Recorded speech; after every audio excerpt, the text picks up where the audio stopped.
इस चैनल के मोटिव सच्चाई दिखाना और इन्फॉर्मेशन देना है। किसी भी रिलीजन या फिर मजहब के अगेंस्ट हेट फैलाना नहीं है, तो कृपया करके हेट ना फैलाइए। हेलो एवरीवन, इट्स मुर्तदीन हफ्सा अगेन।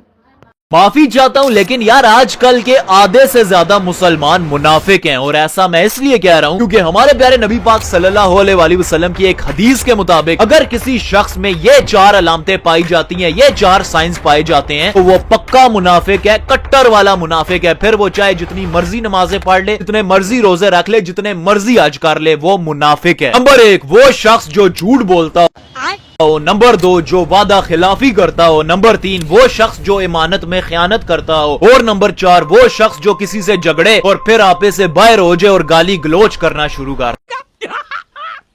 मस्त जोक मारा। तो लुल्ली कटे चिच्चा, मोहम्मद तो सबसे बड़ा मुनाफिक था। काहे कि मोहम्मद ने एक दो नहीं हजारों दफा झूठ बोला है।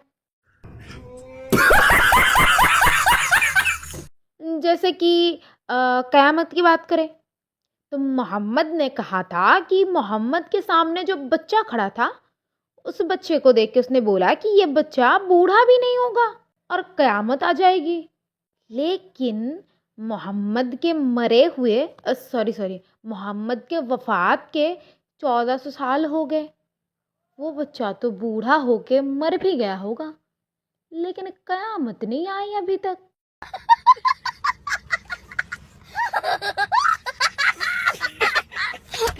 अच्छा, इसे झूठ नहीं मक्कारी कहते होंगे शायद। और उसने ये भी बोला था कि कुरान एक ऐसी किताब है जिसकी हिफाजत अल्लाह खुद करता है। मगर तुम्हारे चुरान वाले अल्लाह के रहते हुए भी बकरी आयत खा भी गई और पीछे से निकाल भी दी। इस पे क्या कहना है चिच्चा? मेरा मुंह से निकल गई, मेरी जबान टूट गई यार। अब आते हैं नंबर 2 पे, यानी वादा खिलाफी पे।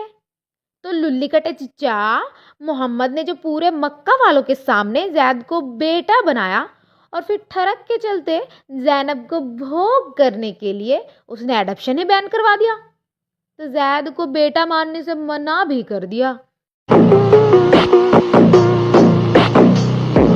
अच्छा, चीचा की लैंग्वेज में शायद उसको दोगलापना कहते होंगे। सही है ना चिच्चा? अमानत पे खयानत, यानी कि ब्रीच ऑफ ट्रस्ट, किसी का भरोसा तोड़ देना, जो कि मोहम्मद सबसे अच्छा कर लेता था। तो सबसे पहले तो मोहम्मद ने मोमिनाओं का भरोसा तोड़ा है। जैसे मोमिनों के लिए खीर ही खीर, लौंडी ही लौंडी, हूरे ही हूरे, तो उस हिसाब से मोमिनाएं भी 2-4 गुलाम लौंडा, 1-2 मर्द हूर डिजर्व तो करता ही था ना। सॉरी करती ही थी ना। बात तो सही है।